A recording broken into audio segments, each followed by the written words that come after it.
The 1985 film, The Goonies, became an instant cult classic adventure, capturing the hearts of kids and adults alike. During the peak of the movie's popularity, game developers sought to translate the fun, humor, and sense of discovery of the Goonies gang into interactive video game experiences.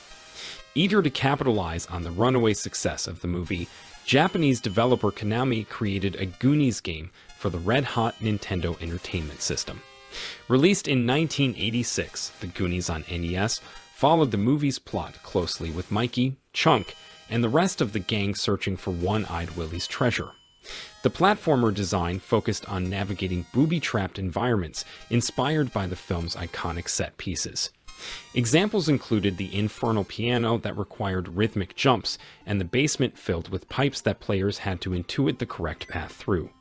These sequences channeled the thrill and unpredictability of key movie scenes into challenging 8-bit gameplay. While paying homage to the film, Konami added diversions like an inventive mermaid stage and new enemies and hazards. The game steered closely to movie canon while exercising creative license for engaging gameplay scenarios. Vibrant sprite work brought the Goonies and environments to charming life in spite of the NES limitations.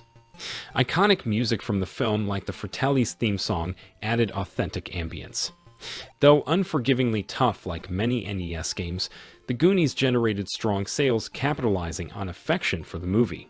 For all its seeming obscurity today, it marked an important early licensed movie conversion and introduced classic Goonies adventures to NES players. In 1986, Konami released two more The Goonies video games, The Goonies for the MSX and The Goonies 2 for the family computer, Famicom. The MSX version is a platformer similar to the 1985 game, but it features different levels and enemies. The Famicom version is a more action-oriented game with a larger world to explore. Both games were released in North America by Nintendo in 1988. Konami followed up in 1988 with a sequel crafted specifically for the home console market. The Goonies 2 took inspiration from the film while forging its own quest as Mikey and the gang rescue a mermaid princess.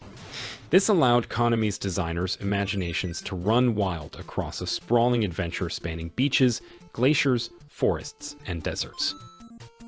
Unique items and vehicles expanded the gameplay possibilities. Players could ride a turtle submarine, use bombs to access new areas, and deploy tools like a pogo stick for navigating environments. While non-linearity was primitive, the scope hinted at adventures to come like Super Mario Bros. 3.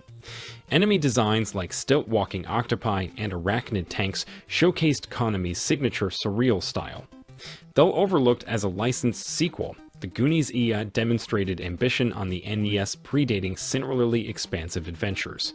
It channeled the sense of childhood curiosity and whimsy that permeated the films into groundbreaking gameplay from 1988 that respected fans while exercising creative liberties. Both Goonies titles captured the retro charm of the series that resonates with kids of all ages. Though never considered high art, the Goonies game's enduring reputation exemplifies successful licensed movie adaptations done right. They each respectfully recreated the spirit and charm of the movie in 8-bit form rather than sloppily cash-in. The high difficulty captured how the Goonie kids themselves faced apparently insurmountable challenges with perseverance. For Goonies devotees, these NES quests remain a cherished way to further immerse themselves in the film's world.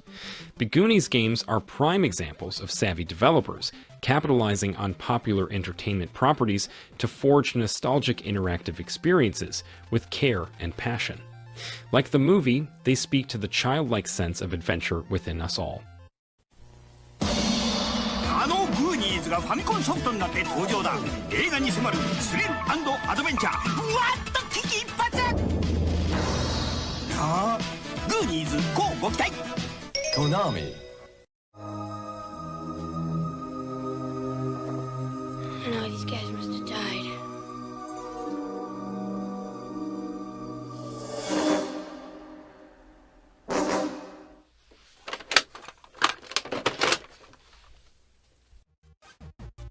Konami, a game company of legend. Their games were like treasures that kids sought after. Ruby red shooters, emerald adorned beat-em-ups, diamond lace platformers, and they all came sweeping into the NES library like an armada.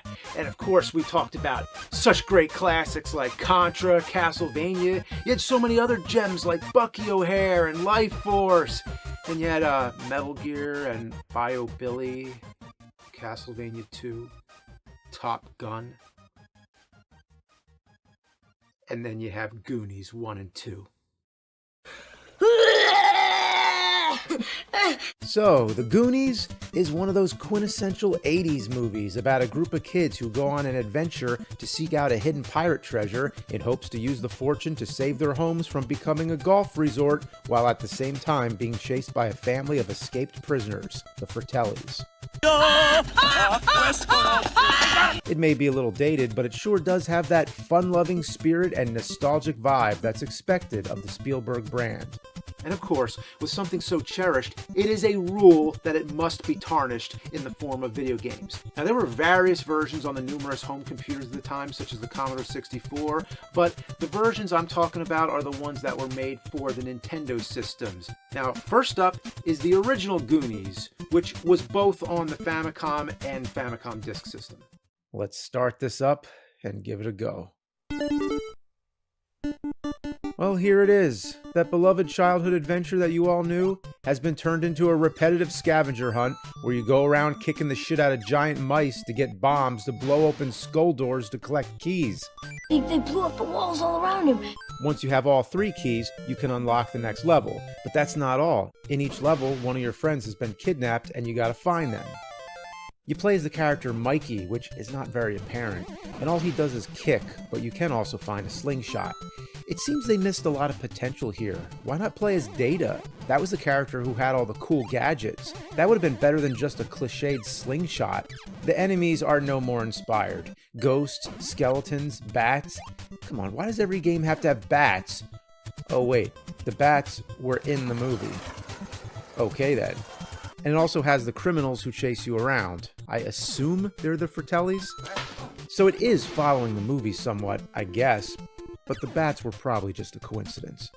One thing I do have to commend is they actually use the Cyndi Lauper song from the movie, The Goonies Are Good Enough.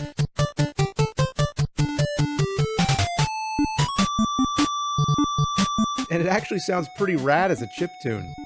Anyway, there's not much else about this game. You just kill the mice, find the keys, unlock the gates, find the keys. You know, it's starting to feel like I'm playing the same levels over and over again. In fact, I think I am playing the same levels again. What's happening? Did it send me back to the beginning? That's right. It's the same 5 stages looping endlessly. What's worse than playing a shitty game? Playing a shitty game that never ends. I'm stuck, trapped, forever. Forever? Forever? And ever? Trapped. Wow. Actually, what happens here is if you forget to rescue any of the kids, the game will allow you to keep on playing up to stage 5, but after that, it sends you back to the beginning. What kind of fucking shit is that? It shouldn't let you pass any of the levels. It should say, go back and get the kid, asshole. No, instead it wants you to keep on playing just to waste your fucking time. On the screen, it does tell you how many kids you've saved, but not which stages they're from. So if I'm on stage 4 and it's showing I saved 3 kids, that could mean I missed the kid on stage 1 or 2 or whatever. I don't know. That was ancient history ago. I've been running around for so long looking for keys. So after you've completed stage 5 with 5 kids saved, it lets you go to the 6th and final stage, the ship. It's very short. All you do is hop around fighting mice and flying fish. I would make the statement that none of this shit ever happens in the movie, but that isn't the fucking problem anymore. The game has no bosses. None whatsoever. You find the girl, and the game ends. All you get is a short cutscene of the Goonies watching the pirate ship, like the movie, and then it says the end. Congratulations. Oh, and you want to know what happens after that? Sends you back to level 1, in case you want to play again. Well, that was the version of the Goonies that we did not get here in the United States. It was in the arcades, but not on the home consoles. So they spared us that one. Because you know why? We deserved something much shittier.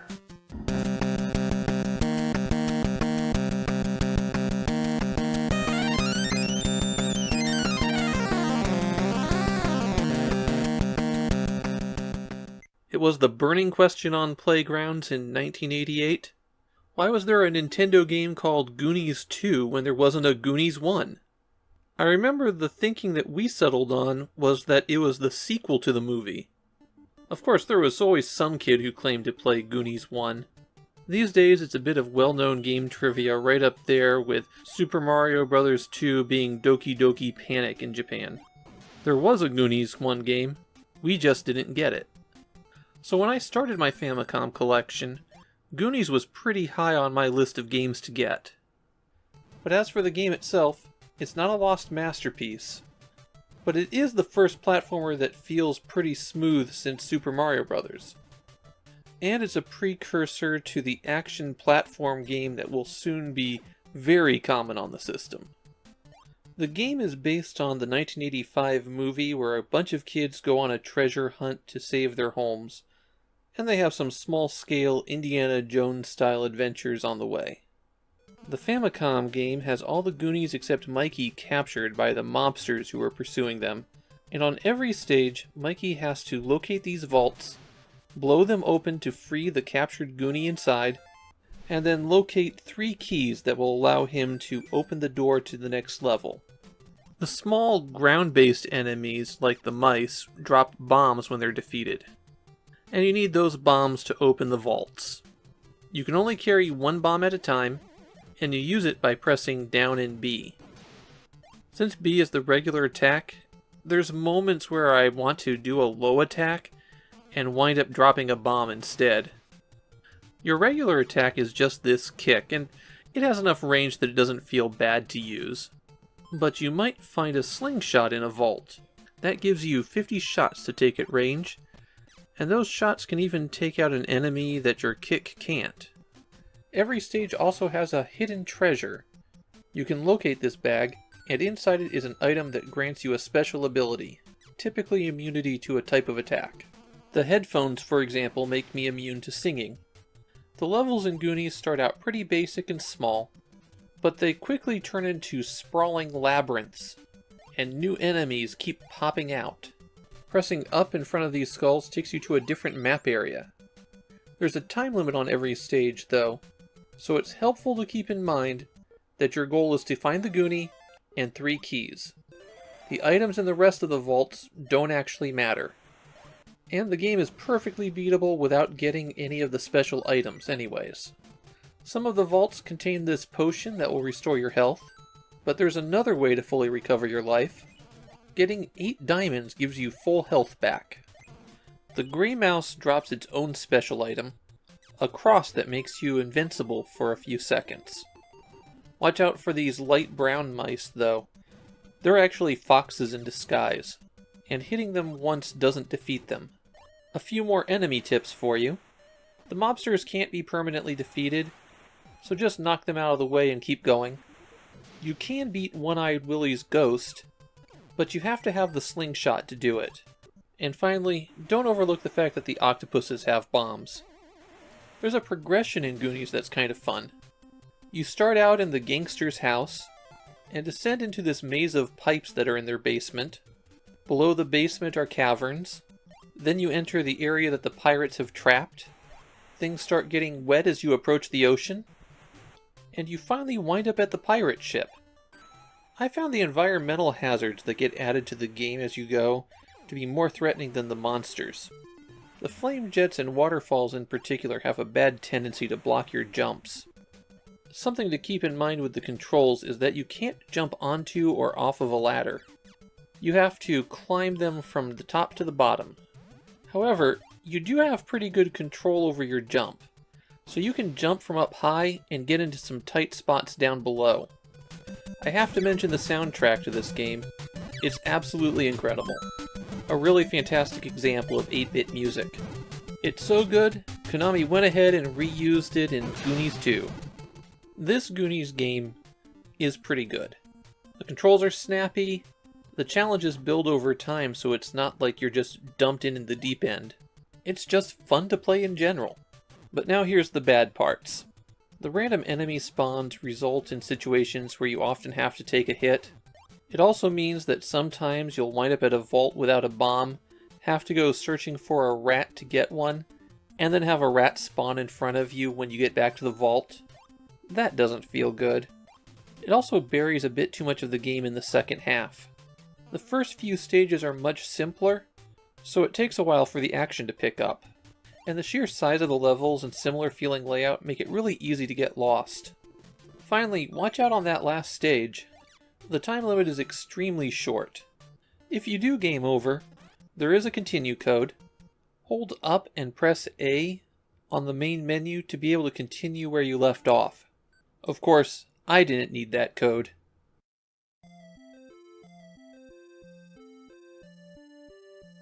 Goonies is a good game that could have been a lot more. It's the second best action game for the system so far, falling behind only Super Mario Bros. It really is a disappointment that we didn't get this one in the West. Quite a few people have asked if Good Intentions will continue to look at the NES beyond the bounds of 1985, to which the answer is absolutely yes.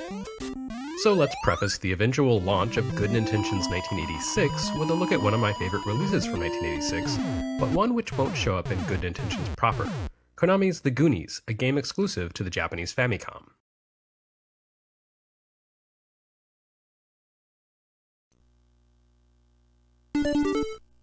Well, strictly speaking, The Goonies wasn't entirely exclusive to Famicom. It also saw limited release in the US via the PlayChoice 10 arcade system. But it never saw a retail release here, meaning that in order to enjoy it, you needed to import it or buy the PlayChoice 10 ROM. The Goonies exhibits better design tendencies than you might expect from a game of its vintage. Blame Konami, I suppose. They always made such nice games in the 8-bit days. The Goonies hails from right around the same time as Castlevania's original release, and while it certainly doesn't hold a candle to that classic, neither is it too shabby. And it forms an essential pairing with The Goonies 2, which doesn't so much build on its foundation as simply turn the Goonies into the fleshed-out adventure you suspect its designers really wanted it to be in the first place.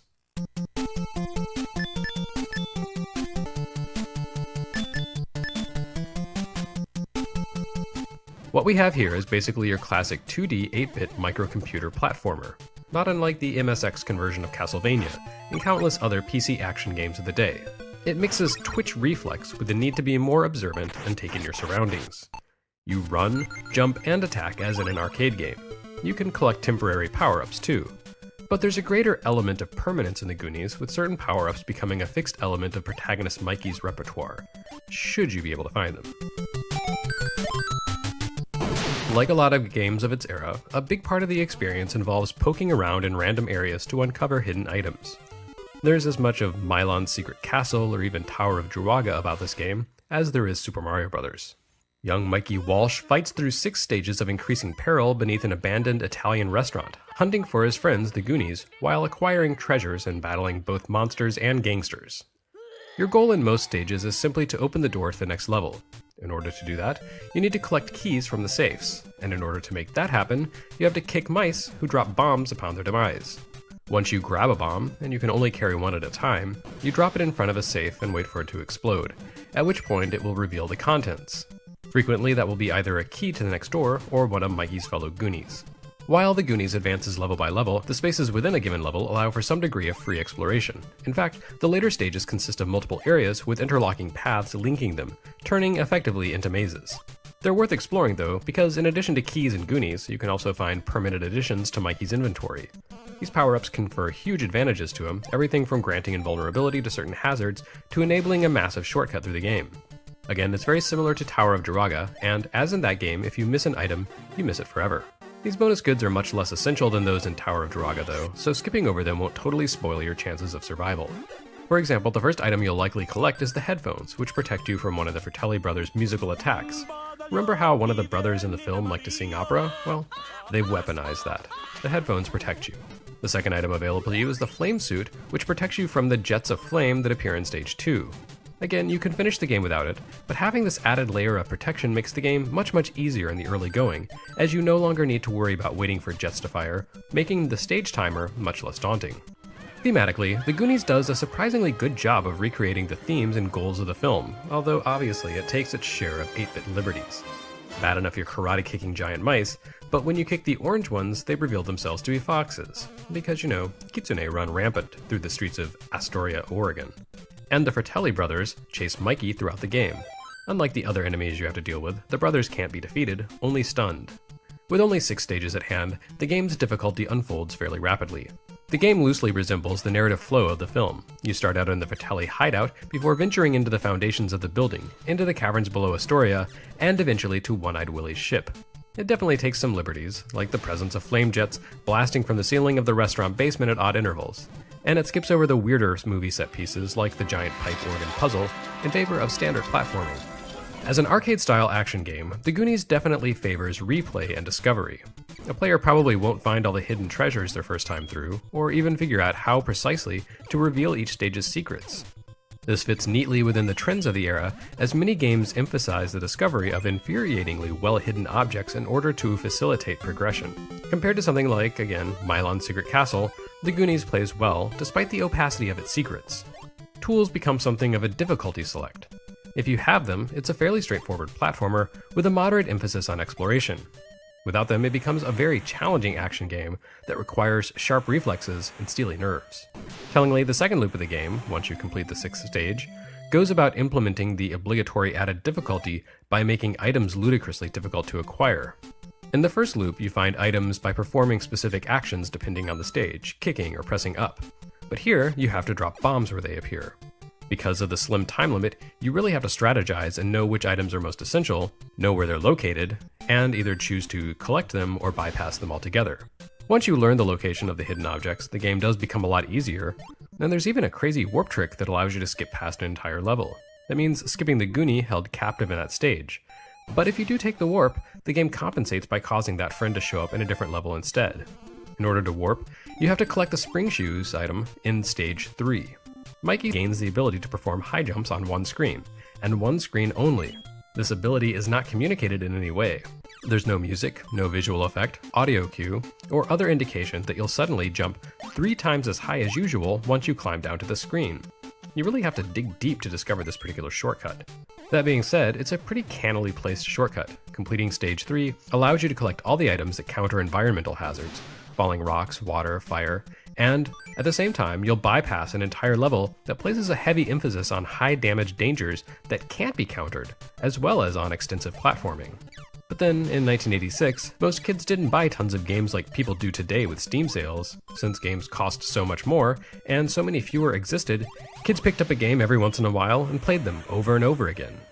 The Goonies' frequently counterintuitive design, as in so many games of the era, reflected the habits and needs of its audience. You weren't meant to suss all the secrets in your first go-round, because then what would there be to do the next 50 times you played? The idea was to keep playing and keep finding new secrets. While I'm not saying this approach to design is above reproach, it does at least have purpose. For those only familiar with the Goonies 2, they'll find much here that's familiar, not only in terms of controls and foes, but also in structure. While the sequel was entirely non-linear, its map's division into front and back zones draws on a design feature introduced in this game, though of course, the original Goonies skips the adventure scenes linking those zones. All told, the Goonies is a pretty decent little platformer for its era, more typical of 8-bit PC action games than the more linear and limited design that you saw in NES games at the time. But it's decidedly a game that looks and feels like an NES game. You can see the designers striving towards something deep and excellent here. It didn't quite work out, but they tried.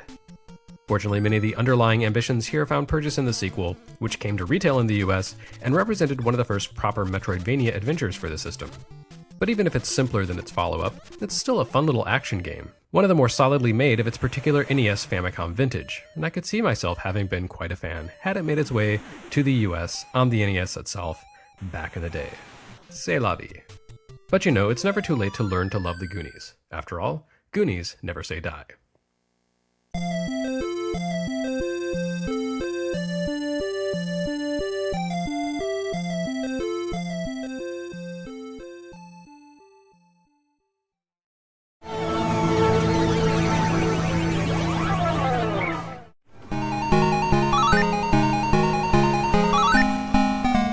Circus Charlie was actually a hit arcade game released in 1984. Want to join the circus? Is your name Charlie? Circus Charlie is for you.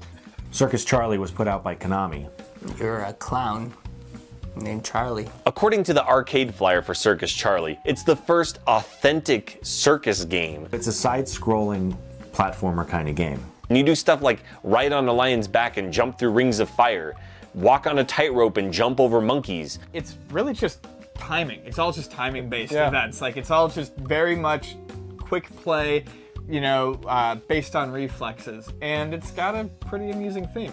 A weird fact about Circus Charlie is that it regularly shows up on Famicom clones and multi-carts. Well, Konami had another hit on its hand. You know, they did track and field, and then they were in the previous year, and their Circus Charlie was a hit for whatever reason. Compared to the other billions, you know, Pac-Man clones at the time and space shooters, it's something different.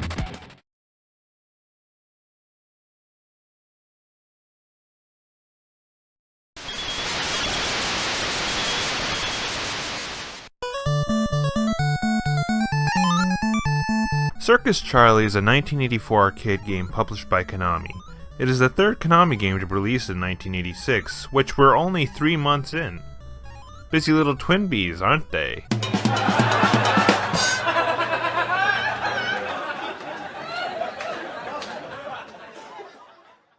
But actually, Konami had nothing to do with this port. This was ported by the company called SoftPro, who we already covered with their port of Karateka. This is also the second game Konami pawned Famicom rights off to for cash, the first being Puyon, done by Hudson Soft. So why didn't Konami want anything to do with this game? Well, my guess is that Circus Charlie is so simple there really isn't any reason to port it to the Famicom. Atari 2600 maybe, but not the Famicom. The entire game consists of Charlie the Clown engaging in some circus act like jumping through rings of fire or balancing on balls, only requiring moving and jumping. A game of precision. In fact, after playing stuff like The Goonies and The Legend of Zelda, it's kind of hard to really judge a game like this. The game's simplicity is the major factor against it. But then again, I'm not against simplicity. Simplistic games stand out to me more than games that require a textbook just to play. But simplicity needs another factor to be great. Being engaging. And sadly, Circus Charlie is not that engaging. As I said, all you do in the game is either jump or move or just jump at the right time. Good for putting in a quarter at the arcades, but spending $50 for a physical copy? I don't know. But that being said, SoftPro actually did a good job with the coding in this game. Circus Charlie plays great, much better than Karateka, so I can see SoftPro as maybe a company to look out for. And you know, with Circus Charlie's simplicity, the game would be a perfect first game for any small child to pick up and play. I mean, hey, the circus and clown getup makes it more apparent. Unfortunately, that would be the case if the game didn't get so hard by level 3. Even I had trouble with it.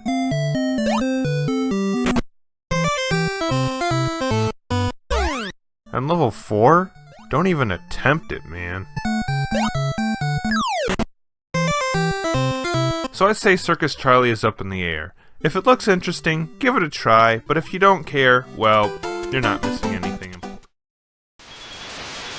Fire-breathing lions, spinning platforms over endless pits, tight ropes suspended above pure panic, all set to some of the happiest music the NES ever produced.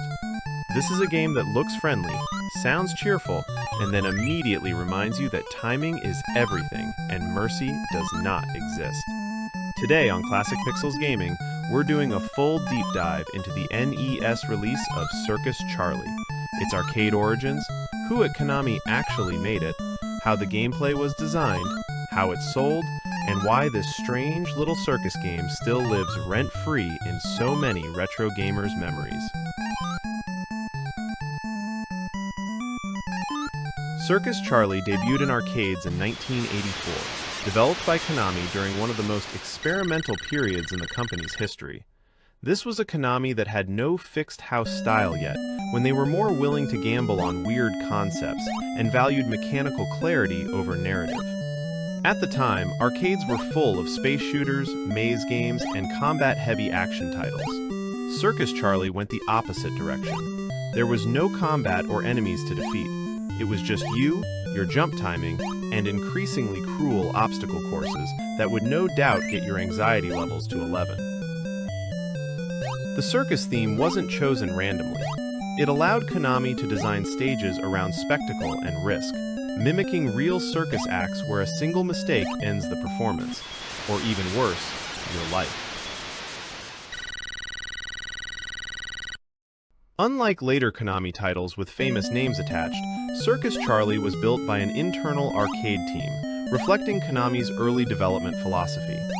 Key traits of Konami's 1980s teams included small groups, often under a total of 10 developers, with designers doubling as programmers, with heavy emphasis on learn in seconds, master in hours gameplay. While individual credits were rarely documented publicly, many of the same developers rotated between titles like Frogger, Time Pilot, and Yi Are Kung Fu. This explains why Circus Charlie feels so precise. Every jump arc, speed change, and hazard was tuned obsessively to be just barely survivable.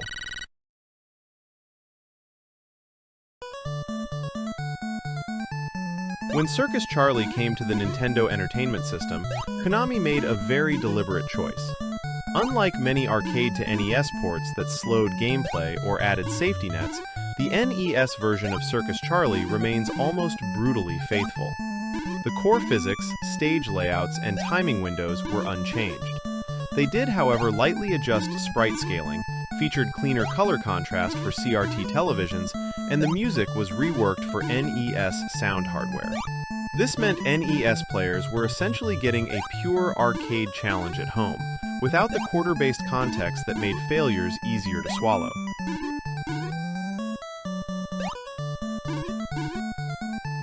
Circus Charlie gives you almost nothing. Move left, move right, jump. That's it. But each stage introduces new variables like lions with changing movement speed, tight ropes that punish hesitation, and trampolines that require rhythm, not reaction. There's no combat to relieve tension, no power-ups to save a bad run, no checkpoints to soften mistakes. This makes Circus Charlie a pure skill test, closer to early arcade sports games than platformers. It also explains why players remember it so vividly. Success feels earned, and failure feels personal.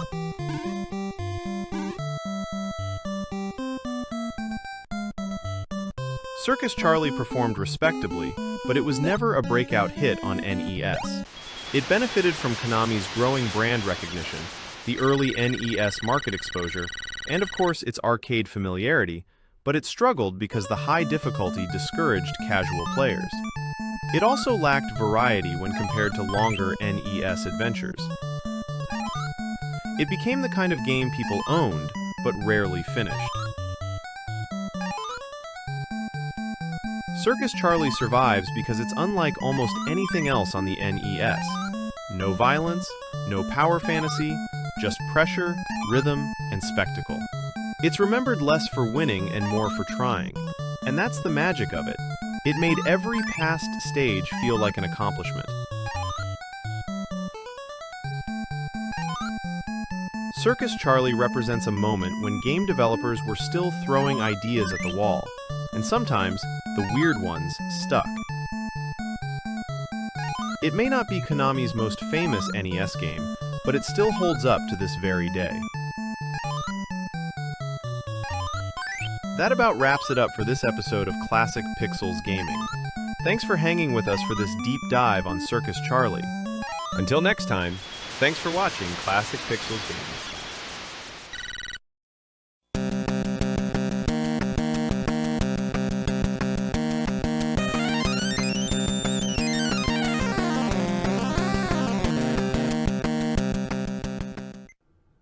Circus Charlie brings us back to Soft Pro for the second and final time. That gives them the dubious distinction of being the first publisher to exit the Famicom. Farewell, Soft Pro. We'll remember the good times.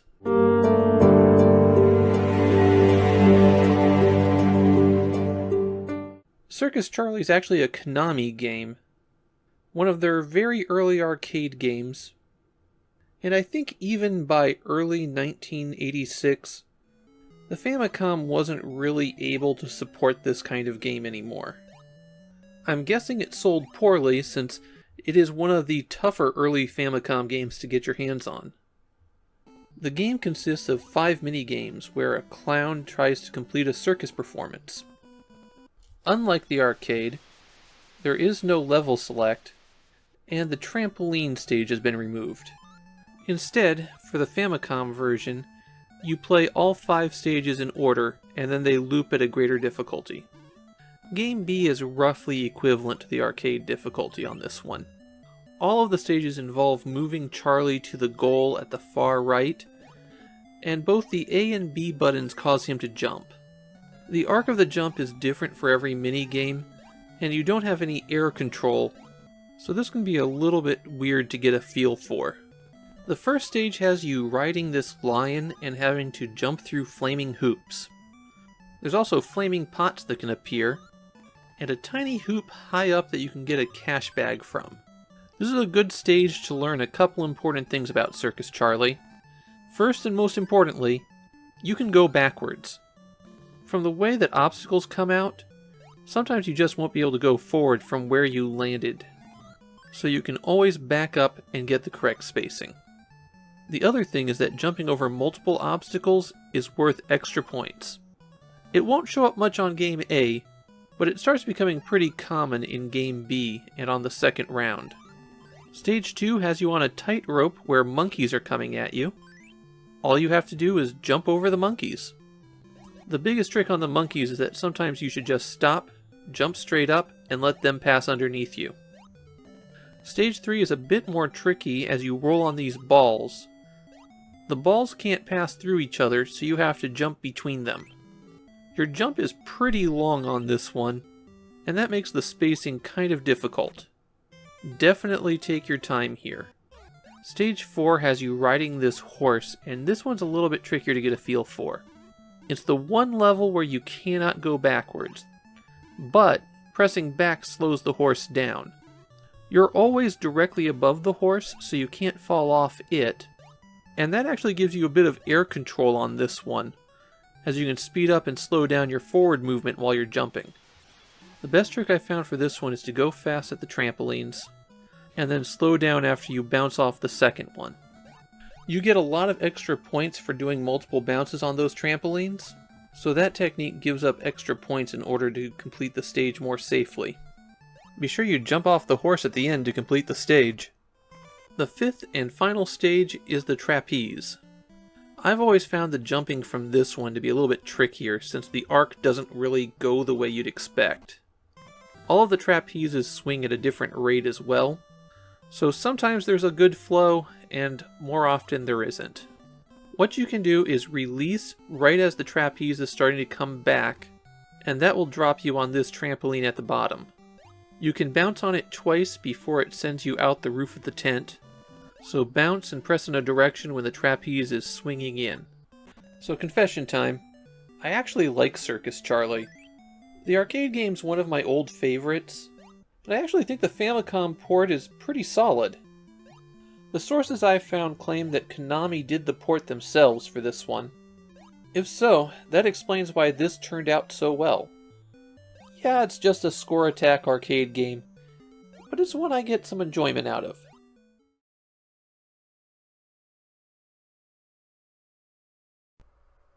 Happy Little Games. This game was requested by Patreon supporter Evan. Thank you so much for your support. Growing up, I always loved clowns. The few times the circus actually did come around here, I can recall my parents taking me and having a great time.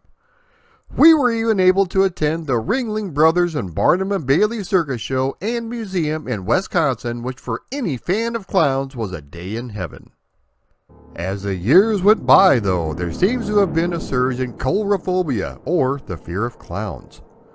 I'm sure in no part thanks to creepy clowns such as Pennywise, the doll from Poltergeist that strangles the little boy, and of course this guy. Today, though, we are not talking about any creepy clowns. We are going to discuss a happy little clown by the name of Circus Charlie. What silent film was the inspiration for this game? So put on your makeup and get ready to go, because this is the history of Circus Charlie. The year is 1983, and Japanese arcade developer Konami are establishing their roots to become one of the best arcade developers in the world. The company introduced its first video arcade game in 1978, but it wasn't until 1981 when the hits really started flowing. They introduced arcade hits such as Scramble,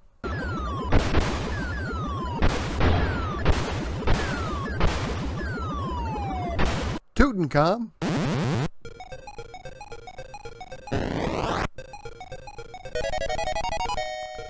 Cubert,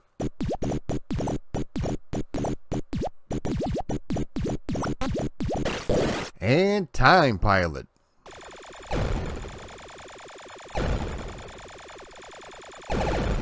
These were all released within a couple of years' time, not counting the 15 or so other releases. If you look at their catalog of games, there is a wide variety of innovative gameplay types from 8-ball billiards, Puyon, which is a shooter inspired by the Three Little Pigs, and the greatest sports game of all time, Track and Field. There was even a game called Mikey, in which you have to guide a student named Mikey around a school collecting hearts from your girlfriend while being chased by the school staff. One of the higher-ups at Konami had recently seen the 1928 silent film The Circus, which starred Charlie Chaplin as his character the Tramp. Contrary to popular belief, this was not about my first 3 girlfriends. The wacky hijinks that soon ensue after Charlie is taken on by the circus was the initial basis for Circus Charlie. In the late 70s, there were a couple of arcade games by the name of Clowns and Circus, which featured clown jumping and balloon popping, but none with an overall circus theme. Konami set out to create a massive game with 6 mini-games included, which made it feel like you were performing under the big top. The designers had wanted to implement some of the bigger draws found at the circus, which would include the trapeze, ring of fire, and trampolines. They also wanted to include the live-action attractions such as the monkeys, horses, knife throwers, fire breathers, and lions. Thanks to the power and technical wizardry from the programmers at Konami, we were treated to a game that not only looked like the circus had just rolled into town, but also sounded like it as well. The game is set up similar to Track and Field, in which you have to complete 6 mini-games in the quickest time possible, all without breaking your clowny neck. Circus Charlie was released in the arcades in 1984 by Konami. You take on the role of Charlie, who is a little bit clown in the dumps because he has to audition for the circus. To do so, he has to complete the 6 events ahead of him. The gameplay is fairly simple, with you moving Charlie from left to right with a single button to jump. You are trying to survive the performance, all the while avoiding touching anything except for the various money bags throughout the levels. Once you make it to the end of the event, it's on to the next. Upon first starting up the game, you can choose which level to start on. This ranks from easy to hard, but I always pick the easiest one just because I wanted my quarter to last the longest. You can only pick the same stage 5 times, and then you are essentially locked out of that level if you don't complete it. As I mentioned, you want to complete the levels as quick as you can because the faster you get through it, the higher the point bonus you will receive. Level 1 sees Charlie riding a lion as he jumps through fiery hoops and over pots of fire. You can control Charlie's speed by pressing the left or right, which will be an absolute necessity in the later levels. You will also notice money bags that appear, and if you are able to grab all of them without dying, an eagle will fly overhead and drop even more coins.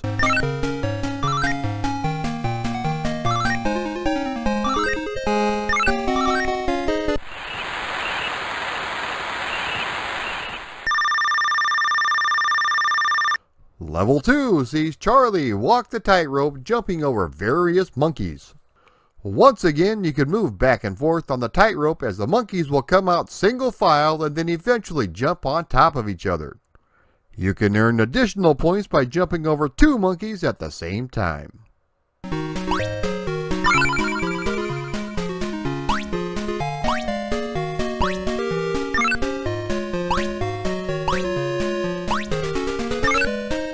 Level 3 are the trampolines, which can be played easy and fast, or go for the most points, which is hard and slow.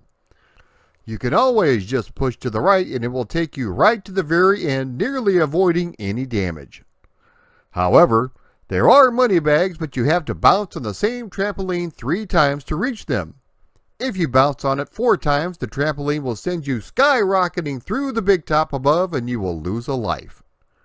You also have to contend with knife throwers and fire breathers as well.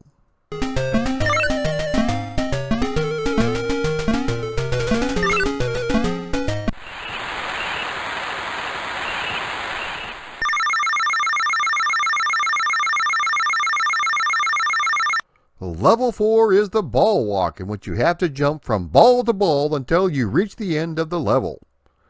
You have to time your jumps perfectly because the incoming balls move randomly.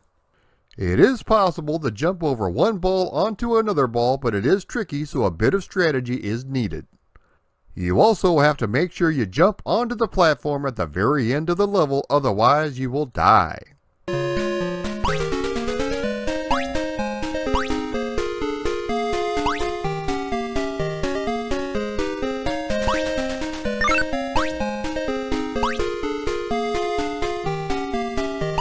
Level 5 is the horse hurdles, in which you have to battle the dastardly springs. Charlie rides his faithful pal Buttercup as he bounces from spring to spring all the way to the end of the level. You can either bounce on top of the spring or over it. Thankfully, your horse can run at 3 different speeds, which definitely helps Charlie out. You do gain more points by bouncing on the springs though. As the level goes on, the springs get narrower, making it even more difficult. Once again, you have to jump off your horse onto the platform to successfully complete it, otherwise you will die.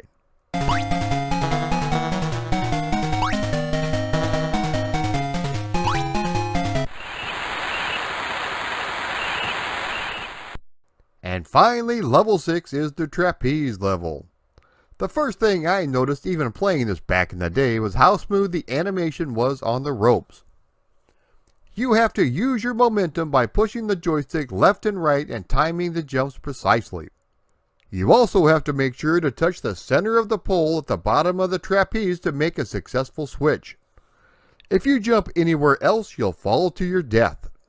There are also trampolines which can be used for a massive jump and point bonus if you land it.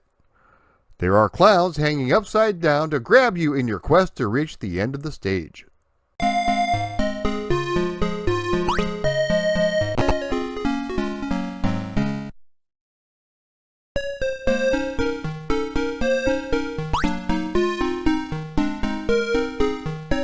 If you are successful, you get to make out with the beautiful circus girl, after which you are cloned 257 times at the bottom of the screen.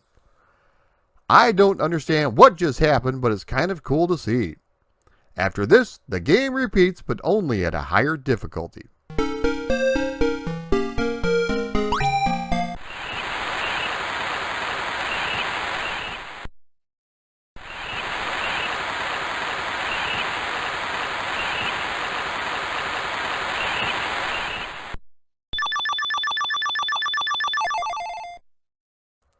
After every 10th stage, a bonus level presents itself in which the trampoline stage becomes flooded with water and killer dolphins are on the loose, taking the place of the fire breathers and knife throwers.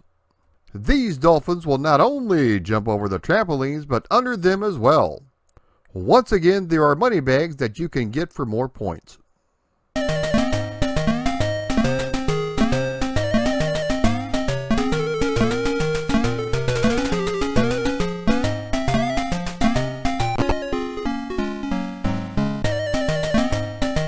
It wouldn't be a Konami game if there weren't a few secrets included.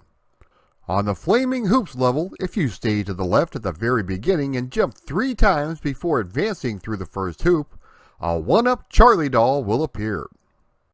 If you jump forward through a hoop and then back through the hoop without dying, a 1-up will appear. At the end of the tightrope stage, if you manage to walk past the platform rather than jump on it, a big pile of money bags will appear, and if you jump up and grab them, you are granted 5,000 points. The graphics are really well done, especially for 1984. As you would expect from a game based on the circus, there are lots of colors along with very detailed character sprites and backgrounds. Thanks to the simplistic controls being fine-tuned to your player, everything feels just right, which is what you need for those precision jumps. The sound effects and especially the music pulls it all together, creating a memorable experience in the process. I hadn't played this game for a couple of years, but as soon as I heard the first few musical notes on level 1, a big smile crept across my face. According to Konami's arcade flyer, this was the world's first circus-themed game. Now, it may have been the world's first multi-game circus-themed title, but now we know there were previous attempts in the arcade that involved clowns and balloons. The familiar, catchy music that you hear are versions of 1885's American Patrol and also 1866's Blue Danube. Circus Charlie does have a couple of cameos, including the arcade game Mikey. If you go and headbutt the teacher's desk 3 times on the first stage, a Charlie doll will appear, giving you extra points. Charlie was also adapted as one of the video games for the Manga Games Collection back in 1999. He also had a brief appearance in the Manga Famicom Runner's High. In 1998, the game was released as part of Konami's 80s arcade gallery for the PlayStation 1. In 2007, it was released in the compilation Konami Classic Series Arcade Hits for the Nintendo DS. In 2015, a version of Circus Charlie was available on the Nintendo Wii Virtual Console. Circus Charlie was one of the games featured in Konami's Pixel Puzzle Collection, which was released for Android and iOS in 2018. In 2020, the game was released for the Nintendo Switch and PlayStation 4 as part of the Arcade Archive series. The game was released for a few different platforms back in the day, so let's go ahead and look at the Commodore 64 version. This was an early release for the system, and it really shows. The graphics are large, blocky, and ugly. As a matter of fact, they're not just ugly, they're fugly. Although the sprites are not very attractive, the gameplay is fairly smooth and the controls are responsive. Apparently, the horse that you ride on the spring level was given a trip to the glue factory because he is missing. Instead, you are riding a lion for the second time. The sound effects and music are decent and are not queef-worthy by any means. 5 of the 6 levels made it over with only the trampoline level missing.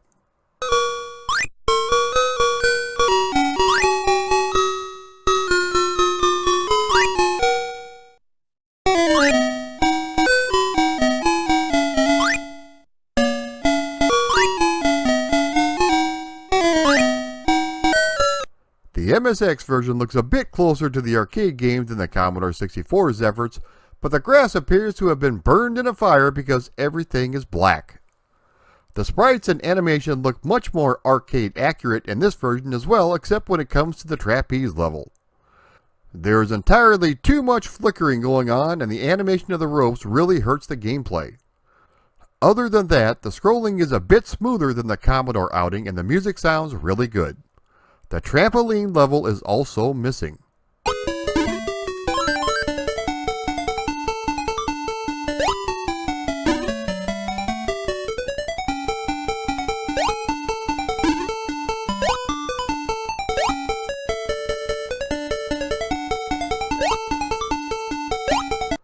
The game was ported to Sega's SG-1000 in Taiwan, but I couldn't determine if it was actually licensed or not.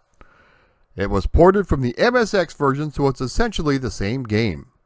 An unlicensed version was also released for the ColecoVision by Team Pixel Boy in 2011, which again was ported from the MSX version.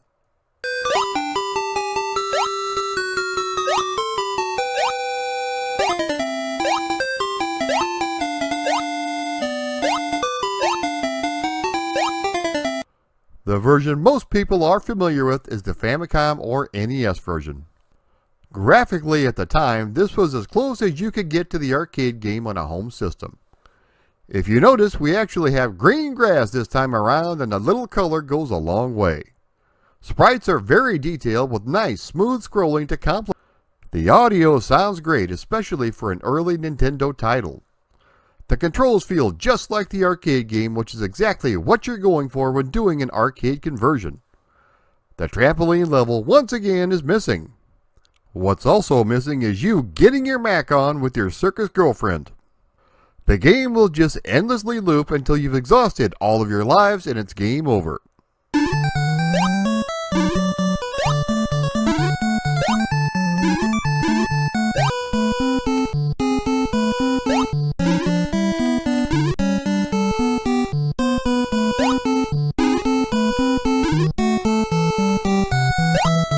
Circus Charlie was another excellent arcade title by the masters at Konami.